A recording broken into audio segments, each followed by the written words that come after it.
yaralibdiki, olam bilan birga inson huquqi, insonning qadr-qimmatiga bo'lgan e'tibor ham yaralgan desak, ayni haqiqat bo'ladi.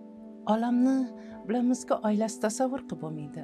Dastlabki ilk yozma manba Avestada ham oila nimani deb atalgan va oilada shu birinchi navbatda ayolning huquqi, ya'ni oila qurish huquqi, farzandiga demak bo'lgan onalik huquqi mana shu Avestada ham yoziladi va hattoki mana shu Avestaga ko'ra ko'p bolali oilalarni qarang, bugun konstitutsiyamizda ijtimoiy davlat tushunchasi bo'lsa, Avestada ham dastlabki ilk yozma manbada ham ko'p bolali oilalarga, ayniqsa onalarga tuyalar berilgan deyiladi.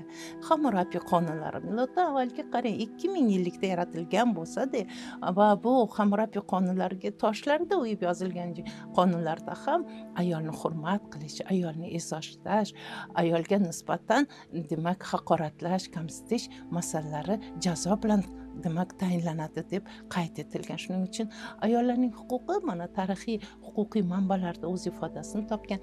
Davlatchilik rivojiga qaraydigan bo'lsak, hattoki mana shu islom kirib kelgunga qadar Turk qonunnomasi bu 6-asrda aynan yozma Turk qonunnomasida Utakin va Chata o'rtasidagi nikoh munosabatlari yoziladi. Oila nikoh munosabatlarida huquqshunos sifatida aytishim kerakki, birinchi ilk nikoh shartnomasi Turk qonunnomasida bor.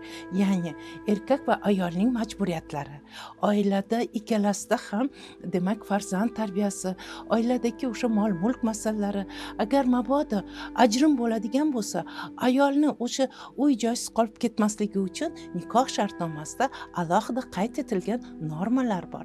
Demak, davlatchilik tariximizda ham oila e'zozlanganligi va unda ayolning qadri huquqi borligi eng quvonarli holatdir. Mana endi Turk qonunnomasidan keyingi tarixiy rivojiga qaraydigan bo'lsak, islom bilan birga shariat normalari kirib kelgan va bu paytda ham demak ko'rib turibmizki, o'sha Qur'oni Karimdan tortib barcha huquqiy manbalarda demak ayolning huquqi, demak jannat onalar oyog'i ostida, kimga yaxshilik qilay desa onangga.